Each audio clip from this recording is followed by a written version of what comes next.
my colleagues, Rob Nelson, who you've met at previous webinars, our Green Schools Biodiversity Officer, and Deirdre from our Green Campus team, and Liane from Clean Coast, who's our Biodiversity Officer as well. Who's a very special guest today.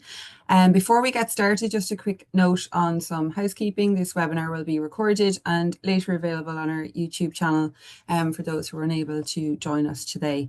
We do have previous videography webinars there from Philip Bromwell from RTE and Johnny Gogan last year, who's was a documentary maker of over 20 films on Netflix. So do check them out as well. They will be a great help. Please keep your microphone on mute and do post any comments and questions into the chat as we go, and we'll go through them at the end when we have time for Q&A.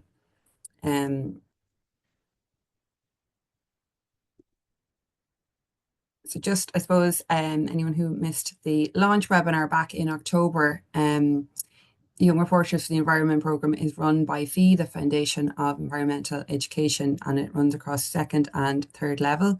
Both Green Schools and Green Campuses work as part of kind of step 6, informing and involving, and it provides a methodology and platform for students to communicate their solutions to environmental issues in this area.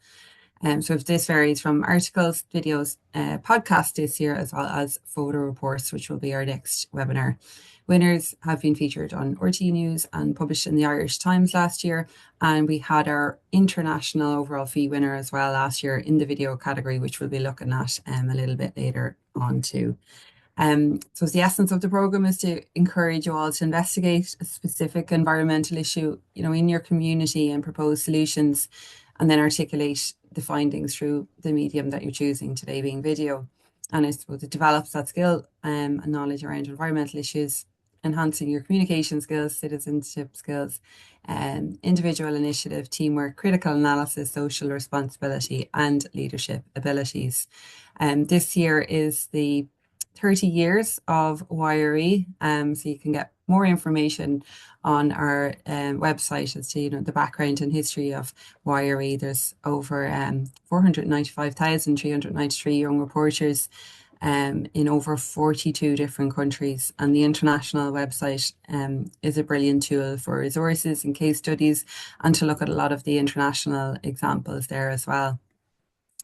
So the process is underpinned by tested 4-step methodology where you identify an issue in the locality, be the school or campus grounds, at home, city, regional or national level even, and that you research the solution, again, which is broad in scope, and it can be through desktop analysis, data collection, quantitative or qualitative in the form of interviews, essentially the hypothesis testing stage.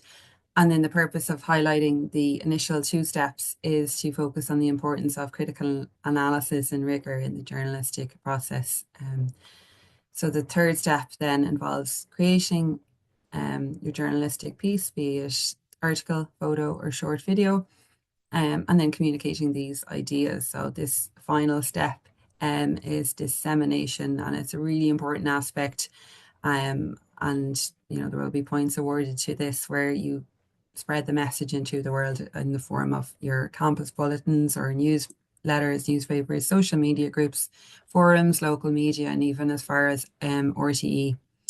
As I said, this is an important part of the judging process, and tracking metrics here will count for marks in the competition. And we'll do our best here to promote entries through our own channels and through our exposure page as well, which is specifically designed to highlight journalistic content. We're excited about this year's team, and we spent a lot of time on our last webinar with Rob, who's here, looking at, I suppose, projects and what, I suppose, breaking down what ecosystem restoration is. Those past entries have focused on the waste and energy crisis, biodiversity loss and climate change. And, we tend to see a lot of depressing images and videos in the news, which can often leave us frustrated and overwhelmed, not knowing what action we can take. So YRE is very much focused on solutions journalism, which counters this by focusing more on the solutions that are out there and positive action. And there are so much inspiring projects out there in terms of nature restoration. we'll share some of them that we shared the last time, and today we'll be looking at more in detail too. But ecosystem restoration means, I suppose, assisting in the recovery of these ecosystems that have been degraded and destroyed, as well as conserving ecosystems that are still intact. So you might choose like forests, farmlands, cities, wetlands, and oceans. And again, I'll share the slides from our previous webinar with Rob explains in greater detail if you missed out on that. So we do encourage you to look at how people are responding to the problems, what solutions exist and how effective they are. And I suppose what can we do individually and collectively in our communities to contribute to positive change. The UN Decade on Ecosystem Restoration is this opportunity to help turn the tide and give people and nature a sustainable future. And on this page, which we share the link with you, you can learn about the different categories of ecosystems, their main components, the current status, and the major threats, as well as the benefits to restoring them, which might kind of prompt you for ideas for your video reports. And just a note on, I suppose, the resources that we have available. We're very keen to help you develop the skills and the knowledge to create good entries. We have the international and Irish website with the handbooks, as well as checklists, tutorials, and lesson plans. There's also a FEE Academy there as well. There's a 2 to 3 hour course on climate action as well, and storytelling and video tutorials too. So I highly recommend checking that out as well. For this year, we launched, registrations opened in September. We launched during Climate Action Week in October with a highly successful storytelling webinar from Helen Shaw, who's a communications and storytelling consultant. If you haven't attended that webinar, again, I highly encourage you to check it out on our YouTube channel. And then following this, our next webinar will be planned for February 27th, and that's going to focus on photography tips with wildlife and conservation photographer Daniel Fields for ecosystem restoration, and a focus on, how we use our smartphones and adapting to taking a good photo there as well. And the idea is making it as accessible for everyone as possible, so you don't need the latest high-tech equipment for that. So do check out our next webinar as well. And then the deadline is in the end of March for all categories. A judging panel will be formed and winners will be announced with hopefully a award ceremony in May. And then on June 5th, the international winners will be announced, and all entries will be uploaded on our exposure platforms. So just to recap on that date, in March 28th, next webinar, February 27th. There is a prize fund also available of up to €2,000. So the culmination of the YRE program is this national competition, and it does take place every year. In the past, we've given away like tablets, GoPros, cash prizes as well, and there's also runner-up prizes. So you can enter as an individual, but also as a group entry too. There's no limits, but just if you are a group, the cash and the prizes will be split between the groups as well. So the judges look for evidence of critical thinking and originality in your entries, and I've put an emphasis there on the dissemination as well. So I'll go through some examples in particular to the video category as well. So there's been a few changes on previous years in that now we have kind of 2 different categories. So there's the short form, which would have been known previously as the environmental campaign video. And this is a campaign storyline that is staged with the intention of sending a clear message to the viewers. And it can take the format of like an Instagram reel, a TikTok, or, a short YouTube. And then the longer form, which I'll speak about in a moment, is more like a kind of 3-minute long report style video. So these aim to raise awareness of the issue, promote values, and inspire positive action. And for the short form, it should be no longer than 1 minute and filmed in portrait. So the major difference is short form being portrait, and your longer report videos are always in landscape. Both have a title no more than 140 characters, and both should be in a file format supported on YouTube. Must be technically and artistically of good quality. So this includes composition, lighting, color, sharpness, and subject, which you can find more detail on our website. And a very, very clear call to action for the audience at the end of the short form video. You are also welcome to use editing applications for the short form as well. And then we move on to the long form reporting video. So this is traditional kind of report video, which has always been like 3 minutes long. And it's a mini documentary, TV news report. And again, just emphasize that this one would be in landscape. And we do recommend that you have an introduction and conclusion here. So kind of documentary style, interview style, and answering the questions of who, what, where, when, and why. So these are kind of based on events, history, facts, etc., and using elements of direct observation, your research, your interviews, and documentation. So I suppose that the last two slides have been very clear on just kind of the format and the structure that's expected from submitting your video. But just to give you an idea of what other aspects the judges will be looking at would be kind of around honest and unbiased reporting. So just making clear your facts, statistics, and any science information that's referenced and sourced, and that 70% of your final video would be your own imagery and audio. So if you're using like additional images, any photos and illustrations, diagrams, or audio, just that you cite the original author and source there. And then just that it's kind of, you have that local global collection that's well-rounded and holistic. So the video should show kind of a link between local and global events, and should identify the relevant or feasible solutions to the environmental issue depicted, or raise awareness promoting that positive action, addressing any historical, economic, social, or political implications of the chosen topic through an environmental lens. And then also looking at originality and independence, so that the video is original in subject and scope, and it depicts a topic in maybe a different style or creative way, engaging in fieldwork and conducting research on the chosen topic outside of the school or campus grounds. And then the final thing we'd be looking at is the dissemination. So your evidence must be submitted with your video. So points are awarded for how it's shared in a personal sphere, on your school and campus community, through us and through national media, be it newspaper, radio, or TV.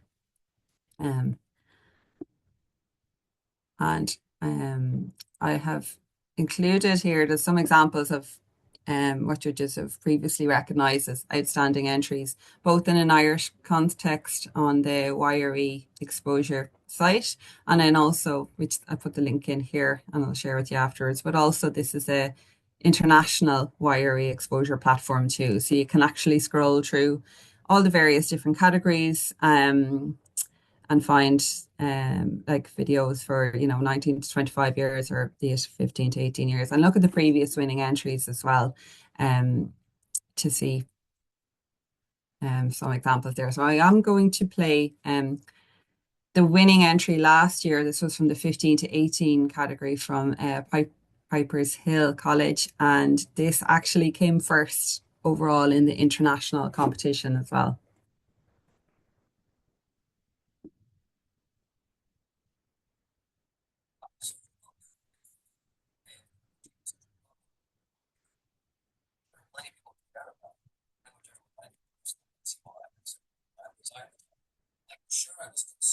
Here, I don't think the volume is working on that.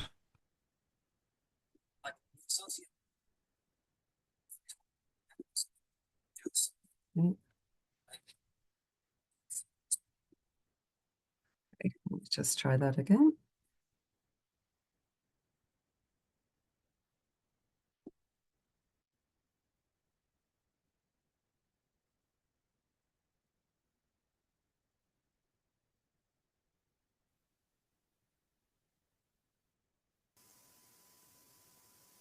Hi. So a little while back I had the thought, hey, if climate change is such a problem, how come no one cares about it? Sure, plenty of people care about it. Pretty much everyone I knew personally didn't seem all that concerned, and neither was I at the time. Like, sure I was concerned, but I wasn't actively doing anything about it. It just felt kinda weird. Like, you'd associate the death of all things living with a total, unanimous effort to do something about it. Right? I had my theories, but I needed to know more. So I sent out a survey to my school. 23 statements, and how strongly do you agree with them? And what I got? I care about climate change. Less than half agreed. I want to reduce my emissions, but don't know how. Even split. My life is too busy for climate change. Vast majority either agrees or on the fence. I can't take people who care about climate change seriously. Less than half disagreed outright. Wait, and then Statement 19, the one that sparked everything preceding it. The way climate change is presented is ineffective. Very few disagreed outright. My theories were right. It's not nearly as simple as people just not caring. For one, misrepresentation plays a huge role in an action. There are posters and slogans all over the place to promote reducing your emissions. Like I tripped over two of them just making it here. But ultimately, that's all they are. Posters. Slogans. Memorable for sure, but you hear them so much they just end up becoming buzzwords. And the posters? I look at this and feel nothing. And for two, anxiety. Like, climate media is always do this to prevent that. And while it's definitely important to know what you're dealing with, hearing it over and over and over again inadvertently promotes the idea that you should just hunker down, enjoy the time you have left, and expect the worst, while also clasping your hands over your ears and going la la la la. Quick, everyone do this! La la la la la! No, don't do that! And the results from the survey support this fact too. And so came so-called Switch. My idea to present climate change in a way that people would actually bother listening to. Non-vague, to the point, and no 3,000-word essay due in 2 weeks on why climate change bad, actually. And above all else, the videos would be fun. The channel's introduction video is linked here, go watch it. The results of the survey are in the description if you want to see them. That was an excellent video and analysis of how climate change is perceived. The judges were really impressed with the creative way that captured the viewer's attention, and especially the little drawing cartoon person. So it kind of got to the heart of climate change in terms of changing attitudes and in a fun presentation. There's also great quality editing and presentation skills there, and the approach taken was both interesting and resourceful there. So there's plenty more Anyways, examples that are available up there. I'd also recommend looking at the Climate Ambassador website and looking at the Climate Ambassador podcast, most recent being Nature Regeneration and Ecosystem Services. And we also ran a webinar during Climate Action Week on developing your own climate podcast too for this year's competition.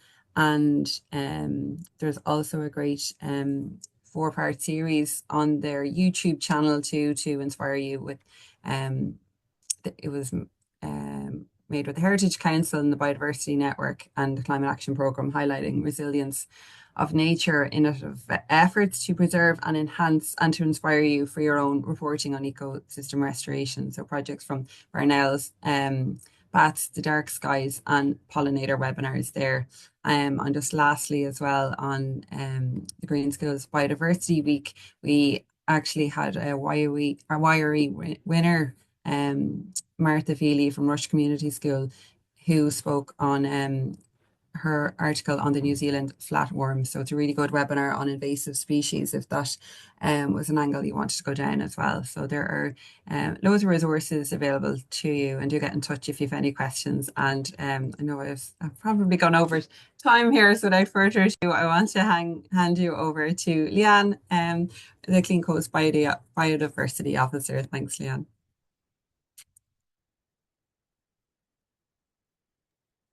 Thanks, guys. How's that look? Great. You can see it, Great. yeah? Yeah. Very good. All right, cool. Thanks so much for having me to speak about a bit of how, I suppose, Clean Coast tells a nature restoration story. And I will focus primarily on video, but again, a lot of the stuff I'm talking about maybe could be used for a variety of different medias or blogs or reports. So to introduce myself first is I'm Liane Costello, and I'm the Clean Coast Biodiversity Officer. And I suppose it's good maybe to know where I'm coming from as I'm chatting to you about this. I have a background in marine biology and also video production. And my job is to really promote marine and coastal environments as much as possible, to both community groups that are signed up to work with Clean Coasts, but also to the general public. I also assist community groups with their biodiversity actions, run beach workshops, online webinars like this, research and report writing. And then the big one that we're going to talk about today is communications. And we within Clean Coasts are all jack of all trades. And I suppose my job not only is, I suppose, to inform people about biodiversity and to work with people about their projects, but also then to communicate those as well as possible to a large audience. And as my passion is video, that tends to be my go-to. So quickly before we do anything else, we'll chat to you what Clean Coast is. So it's, I think where this number has gone up, but we have 2,000 registered Clean Coast groups. And the bread and butter of a Clean Coast group, generally most groups will come to us first of all, and they'll start doing beach cleans or coastal cleanups. We have a few inland groups working on riverway cleanups as well, waterways. But after, sometimes when people come to the beach and they spend a lot of time picking up litter and slowly walking around those environments, those habitats, they also start to notice other things and possibly they want to start doing other actions. And this is where we get to talk a little bit about the nature restoration part. So as I said, coastal cleanups is our kind of bread and butter. And again, as an action for biodiversity, of course, we're removing an item, a pollutant, a persistent pollutant from that environment that could cause damage to any wildlife and also maybe to flora as well growing in the space. We also have the Green Coast Awards, which is our award flags. Perhaps you've seen it as you've gone around to the beaches of Ireland, which promotes pristine beaches with excellent water quality that are being maintained by local community groups and also local authorities. We also have a lot of groups working in dune restoration. And this is the particular part I'm going to talk to you when we're talking about ecosystem restoration. This is the example I'm going to give you from Clean Coast, and I'm going to show you how we build the story around that and how we produce our videos around that. We also have access management. So when we talk about restoration, sometimes even access management, so on the coastal system, perhaps we're having issues where people are walking in places they should not be doing. By blocking off that, maybe putting up some signage and stopping people from going to that place, we can let the habitat restore itself passively without actually having to do any actions ourselves. Invasive species removal as well, we work in, which again could be taken as another habitat restoration or an ecosystem restoration within certain habitats. And then we also offer community action funds, where communities will often take advantage of these funds to run biodiversity projects within their local area. Quick glance at the overall picture of what we do as an organization. So I didn't say at the start, Clean Coast, Claire did mention I am a colleague. It is, we're all under the same An Taisce heading, but within our Clean Coast program, we have a number of different hats that we wear. And so we have the road shows, Big Beach Clean, which is our one big call to action every year, which is our big citizen science project. We have our Ocean Hero Awards, our Love Your Coast photography competition. We celebrate World Ocean Day. We do corporate volunteering. We have campaigns including 2-minute beach clean, think before you flush, break up with plastics. And we have a Clean Coast Observer program as well for people who want to get involved with more citizen science. And then, as I mentioned before, we have those Clean Coast grants. All right, that is all of the wordy stuff that I have to say at the start, and we'll get into doing a bit of video and hopefully building some of your projects. So as we're going along today, guys, if you could have a sheet of paper or something just to take notes in front of you, hopefully you'll be able to maybe build a bit of your project as we're doing this. I have some slides that we can start to workshop the ideas you have and see how we put that story together. Because when we are talking about video, putting the story together, I'll go into this further, but how we visually tell that story is so important. So a quick one on how Clean Coast visually tells our story. This video is a bit dated. It's 2019. We're definitely due for an upgrade, but it gives a good example of the work we do. We are a nation surrounded by water.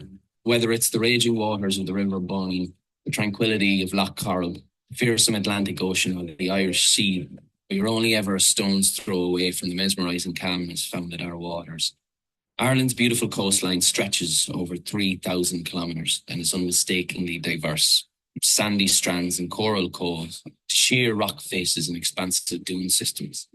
Ireland has seas and ocean that stretch to be 7 times larger than our land mass, and our land boasts over 70,000 kilometres of river channels, 12,000 kilometres of lakes, and 850 kilometres of estuary. The coasts, our ocean, and fresh waters are ingrained in our past, present, and future.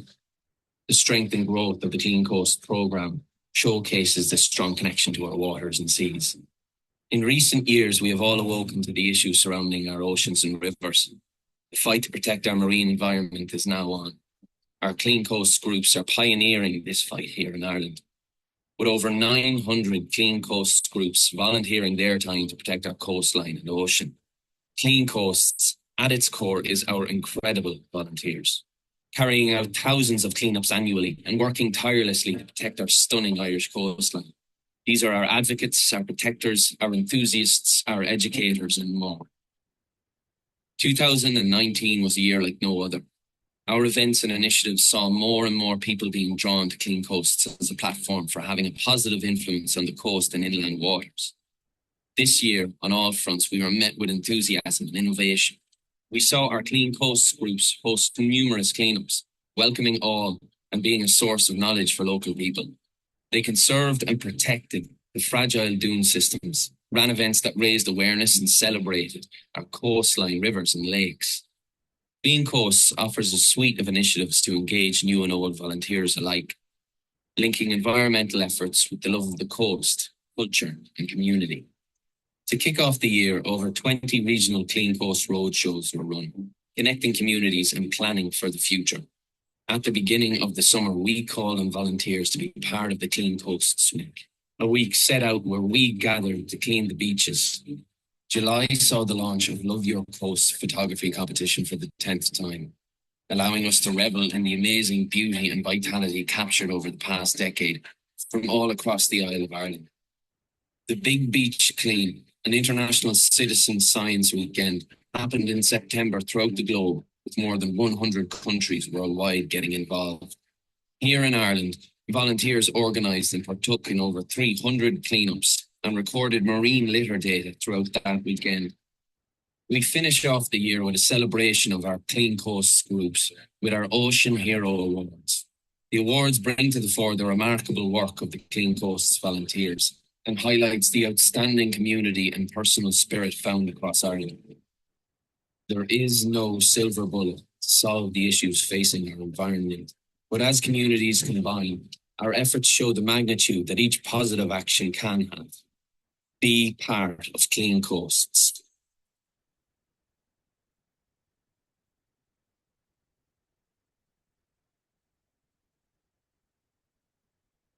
All right, nice. Okay, so I hope what I get from that is that I just waffled on about Clean Coasts very incoherently comparison to that video, and I think it just gave such an amazing description.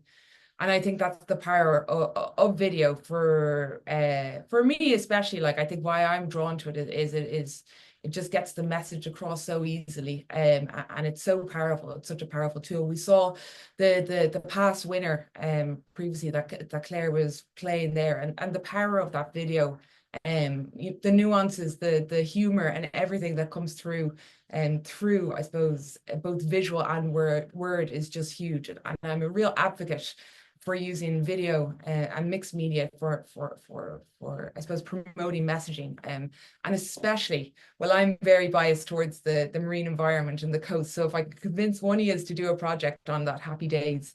But you know, any environmental issues, any issues that we can not only, I suppose, highlight things that are bad and things that are tough and things that are difficult, but then also to highlight the positive stuff and what people are really trying to do to improve this world we live in. And yeah, I just think it's a really cool subject that we're going to be dealing with the nature restoration And I think showing it through video gives you so much potential to make a huge impact. And I really look forward to seeing, I hope to go through them. Claire will share them with me, but I look forward to seeing all the projects.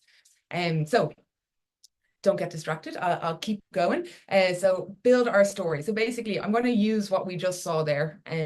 So hopefully you're all paying attention. You don't have to pay attention too much, but I'm just going to break that down into a nice way to tell your story. Now, this is by no means the way everyone should tell their story. And I am just one person coming and telling you that this is a nice way that I like to do this.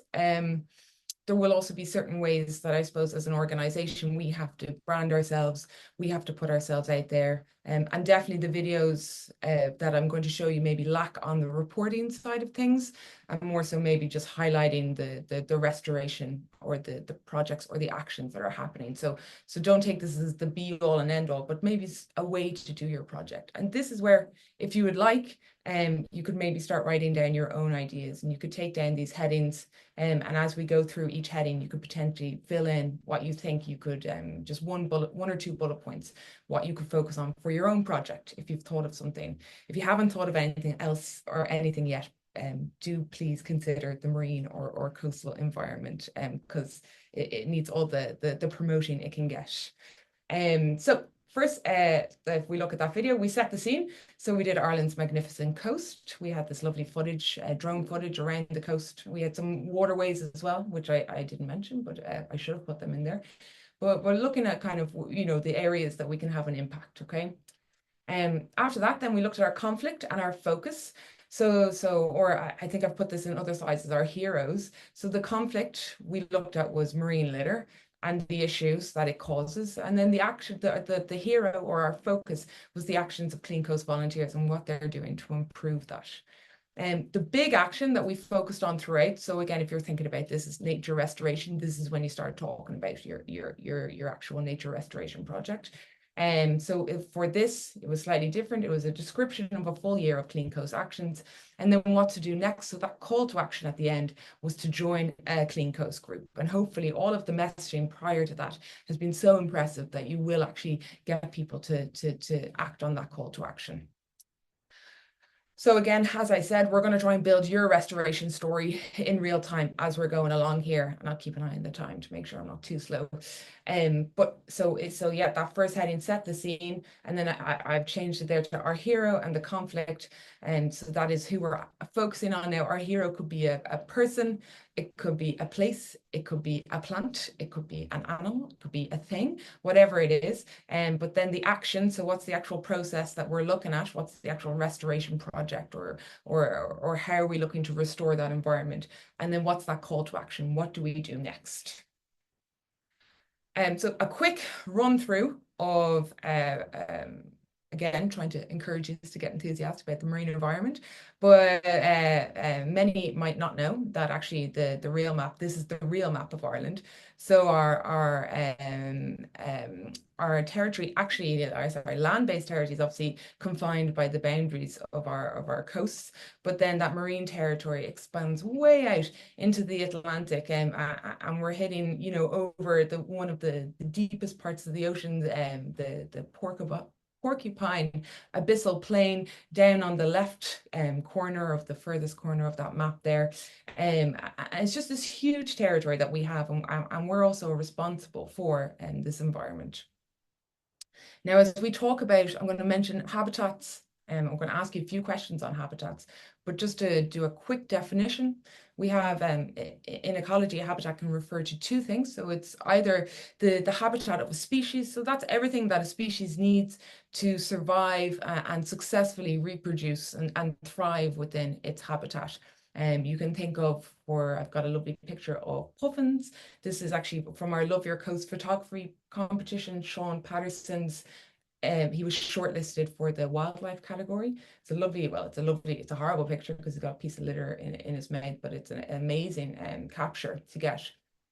So the Atlantic puffin nests on rocky islands, safe from mammalian predators, so such as rats, and easy access to foraging sites. So it's close to its primary foraging sites are marine base. But also so that's actually the summer habitat of our puffins. The winter habitat of our puffins is out at sea, so they are completely marine species during the winter season. And I suppose if we look at a restoration project, potentially these puffins may be threatened again by those mammalian predators, so rats. So we'd be looking at trying to eradicate those rats as I suppose restoring their habitat of a species. But then we also have the second way of looking at it in ecology terms, an assemblage, so bringing together animals, plants, and non-living plants and their non-living environment. So all of those factors coming together to create a habitat. And I've got an example here of zostera bed. So this is a type of seagrass. So a zostera bed habitat will include a lot of juvenile fish that use it for the safety for a safe place for them to grow up, and crustaceans, along with the water quality, the sunlight, and the minerals that it relies to support them. And together that makes, or together when we put all of those, we put multiple habitats together, it forms an actual ecosystem. So that's when we look at a load of different types of habitats together, we then get an ecosystem. Okay. For the zostera beds, potentially a threat to these could be water quality, and our restoration to this habitat could be looking at improving water quality in the area. So just a couple of examples. So now, quick fire questions, because we don't have a huge amount of time, but in the chat box, I'm gonna show you some marine and coastal habitat examples, but I'd just love to get an understanding of you guys, and if you're aware of any habitats. So thinking, I suppose, using those two descriptions of habitat of a species, and then as an assemblage of species, animals, plants, and then also their non-living factors. If anybody wanted to pop into the chat box, if they could name any marine or coastal habitats. I suppose a nice way to think of a habitat is if you think about something that's like a different area. So I suppose if you're walking along the coast, is there different locations that you'll have? And it's absolutely no problem if nobody. I will encourage also perhaps my colleagues as well to throw in a few answers there as well, just to test you.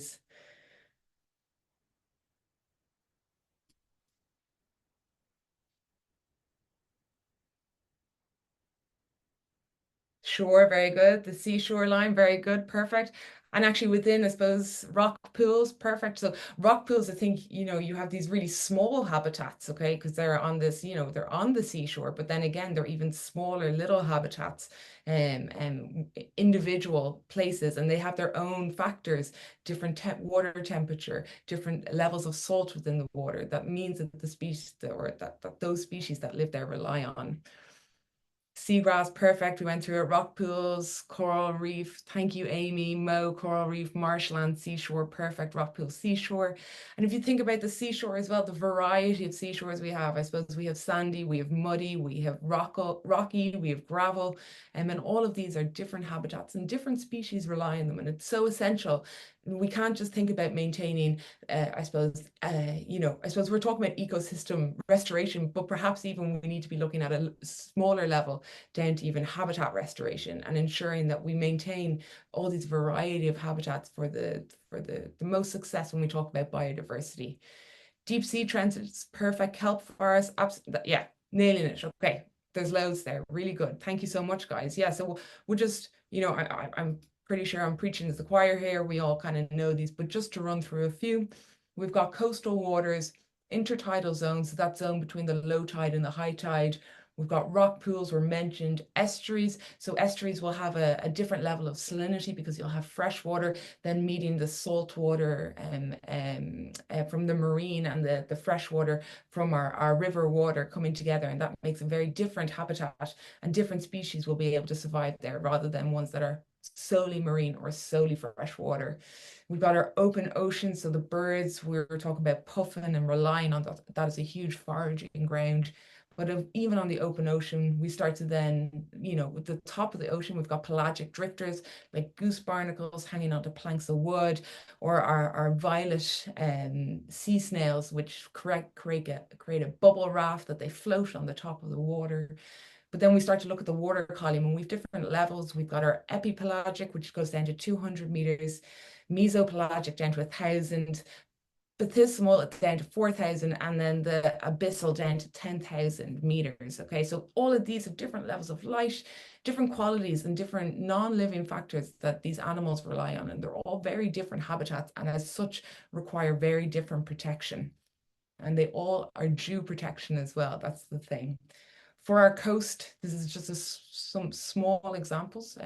This is by no means the final list. We've got our sand dunes, sea cliffs, and coastal construction. We mightn't think as humans as part of these habitats, but we are indeed, and we have to consider, I suppose, our effect, but also the habitats that we create within these places. You know, sometimes we place perhaps a pier where there was no pier but rocky shore before, and we then start to see more rocky shore based species there, and we start to change those habitats. So all need to be considered.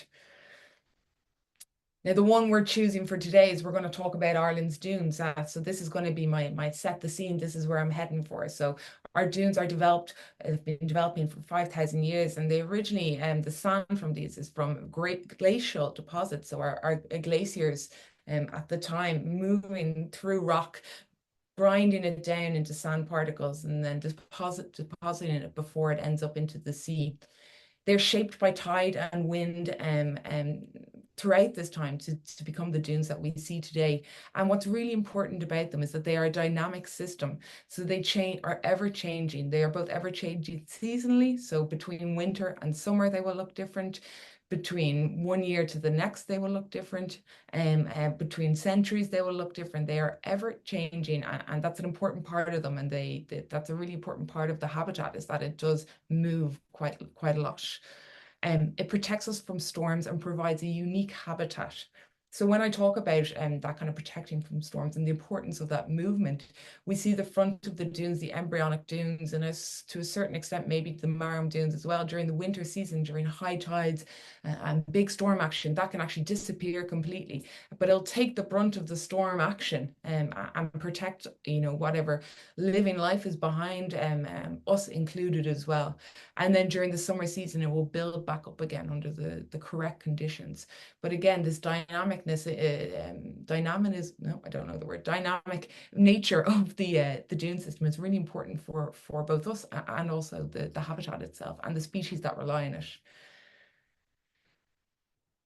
Okay, so I've first step there is I've set the scene, right? I've got Ireland's magnificent coast. I've gone very big. I've then brought it down to these sand dunes is the particular thing that we're looking at, okay? And the next thing I'm going to look at is our hero and our conflict. So our hero, I've decided for this, is dune vegetation. So we're actually looking at the plants. And that's the thing that we're going to promote the most. This is the thing that we're looking to say is the best thing, and also the actions we can take with it. The dune plants, they stabilize sand and provide a habitat and food for various wildlife. And they're so specialized because they're in such a harsh conditions, extremely salty conditions. They're freshwater plants. Their long roots are able to reach down to the very low water table below, but they also don't require a huge amount of water. And they can take a good bashing, and they can grow they're pretty good. They've got a good growth response when they get buried in sand. They'll pop back up out of it. So this huge root system gets created trying to reach down to that water table, and we get amazing stabilization of the dunes.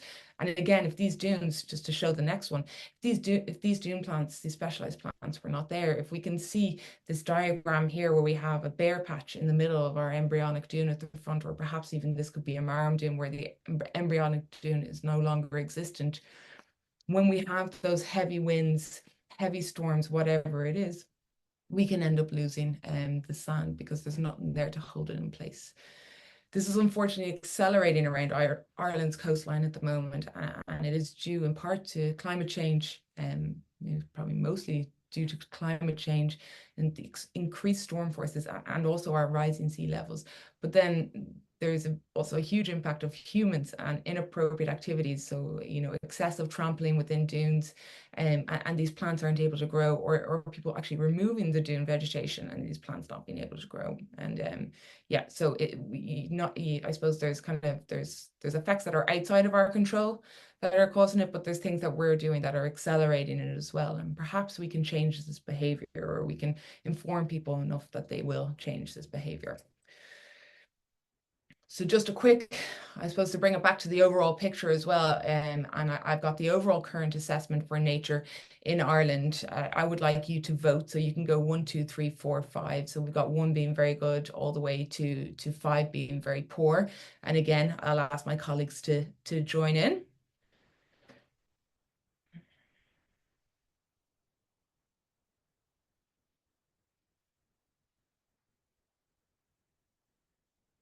What do we think? I got 3, 3, nice. Moderate, okay, cool, moderate, nice. All right, cool. Yeah, just because on time-wise, I'm going to keep going for it, Mo. Yeah, unfortunately, you're getting closer, but still we're not there. So it is. Let me just get this working again. Which is unfortunately very poor. So you can check out the Ireland State of Environment Report 2024, the NPWS as well will have resources around the state of our environment as well. And perhaps you would like to look at this when you're looking at what habitat you're trying to restore. A resource like this is really good to maybe just give a big picture of what we're looking at. And if we look at the sand dunes, the majority of the habitats associated with sand dunes, so there's a variety of, I suppose, smaller habitats within this, I suppose, larger habitat or system, are all, the majority of them are actually been evaluated as in 2019 as inadequate, or we're not giving enough protection to them and they're not doing so well. So something we need to look at. So we've got our hero is our dune plants, amazing, and then our coastal erosion and habitat health is our conflict, right? And that's what we want to give people actions for. Really quick one, when we are looking at restoring habitats, so I've got to give a very human-centric description here. Why do we protect them? They support life, food, resources, and raw materials. They regulate our climate and protect against storms. We've gone into that a bit, and billions of people rely on them for their livelihood.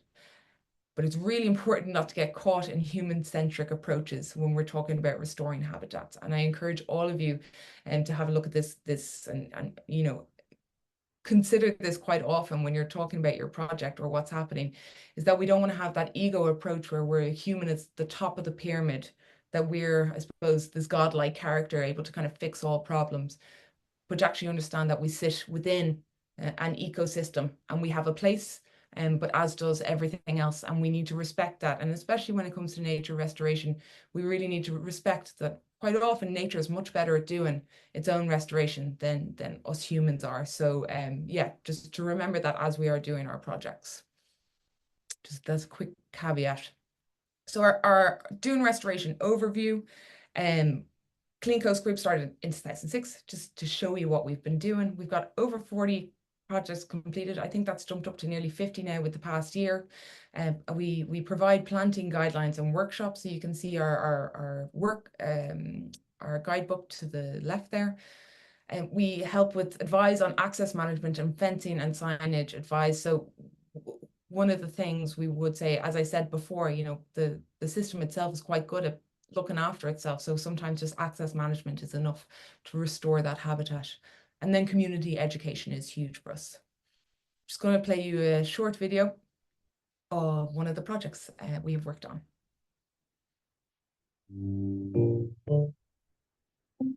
When we're bringing a big group down to the dune system to plant marram grasses, there's a certain process that really has to be followed. And early spring is a very good time of the year. April is obviously the time where the water is starting to come into the roots of the marram grass. And like, if you can get a good lot of plants planted in April, by September, those plants should have taken. So basically, we bring our group down to a part of the dune system that has a plentiful supply of marram grass. And we never harvest marram grass from the front of the dune system. And that obviously will weaken the front if there's a storm. So we harvest from blowouts, which are behind the dune system. And when we get perfect grasses like this, we then take grasses that have a good supply of roots attached to them. Now, the top of the plant doesn't really matter that much. Photosynthesis in normal circumstances will happen with sunlight hitting the leaf, and the sugars would go down to the roots. But this really plant is not a healthy plant now because we've cut it. So what we do is we pull the leaves of the plant around like this. So the photosynthesis now happens here. And any sugars that are made by photosynthesis won't go to the tip of the plant because the tip of the plant now is not free to blow in the wind. So the sugars will make their way down to the roots. Now, so the mechanism of planting the plant now is on the slope of the dune, dig a hole until you get some perches of solid sand, and then we place the roots down quite strongly as much as we can, and then we pull the sand, totally covering the roots, and trying to keep the level so that the slope is continuous and sand won't be, the wind won't catch in the sand. So now we have a plant which is still not rooted in the sand, but has a sufficient green material on the leaves for photosynthesis. And then the sugars and starches made from photosynthesis will make their way down to the roots. And after 3 or 4 months, when the roots take, which they normally do, rhizomes will run underneath the sand and create the carpet of roots which underpins every single dune system. And then obviously after 30 or 40 years, that carpet mats together and then the dune system becomes a stable dune system. So climate action regional offices are working with the local authorities to help them implement their climate change action plans. And the climate change, I suppose, there's two sides of the coin. We need to drive down our emissions on one side to prevent more serious impacts in terms of climate change. And on the other side, we need to adapt to the impacts that climate change is already having and will have in the future. And one of the ways we can do that is by protecting and indeed implementing more nature-based solutions like the dune systems around us. So an event like this is brilliant in terms of bringing the community on board, support of the local authority, An Taisce and other people to show how important the biodiversity is, their own natural systems are, that we need to protect them and cherish them. But they're also doing a job in terms of helping to protect us from the impacts of climate change, like sea level rise and extreme winds, extreme storm events. So the Portmarnock Beach is part of the Dublin Bay UNESCO biosphere, and it's one of several hundred sites worldwide for nature conservation. And what UNESCO biospheres are about is they're about people, citizens taking action to protect their environment and look after it for future generations. So the work that's being done here today by the community is a really good example of people taking action within the biosphere. And it helps part of the global effort that we're all trying to do to protect biodiversity and deal with the biodiversity crisis globally. So today's event, what we were doing is we were undertaking a marron grass planting workshop in Portmarnock Beach, and Clean Coast have been doing these activities for the last numerous years. And what it is about is basically we're transplanting marron grass in an area that is populated to an area that is more barren, and that encourages more marron grass to grow. And which marron grass is it's kind of like the glue of these dune systems. And it's so important that we protect these dune systems because there are natural barriers against coastal erosion. And as part of this initiative as well today, what we're trying to do is we're trying to kind of raise awareness to the general public that you must kind of stay off these dune systems and protect them going forward.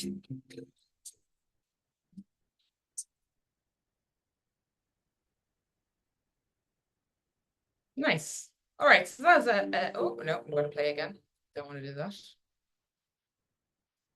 So I suppose we've kind of flying through our plan here. So we've done a lot of the stuff actually, even with that video, but even before, I suppose, when we got to the call to action bit, we've set the scene, our hero and our conflict, and then we've looked at that action. So the particular action there was Portmarnock, who were the group that originally started us on the track of marron grass planting back in 2006.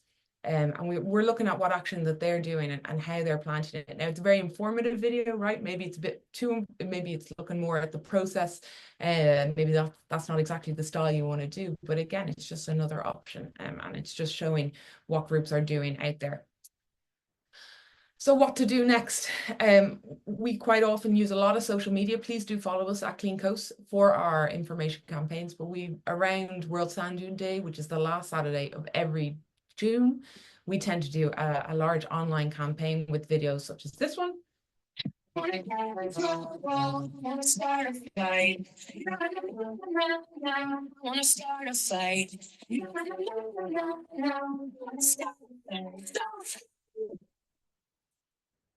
And I'll just run through these very quickly. So I suppose our call to action there is to learn about Ireland's amazing dune habitat, but we'll also have messaging like avoid over trampling, never remove dune plants, no driving in the dunes, no camping and never light fires in the dunes. We'll also maybe ask them to follow at Clean Coast for more information or join a local Clean Coast group and to help protect their natural coastal habitats.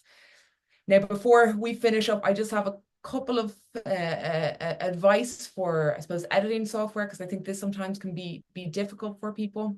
You know, we've kind of built that whole story. We've set the scene, all the sort of stuff. We've taken all the shots. And actually, just before, if I have time, quickly say, you know, writing a script or a storyboard of your video, like thinking about what the shots look like, is really important as well, and will give you a lot of clarity. But here are a couple of options for editing your video. Both InShot and TikTok I think are pretty much just mobile friendly, so we'll be just doing it on the phone. The other ones are just suggestions that you could use, but just make sure whatever software you're using doesn't have a watermark that gets left on the video, because there's nothing more heartbreaking than finding out you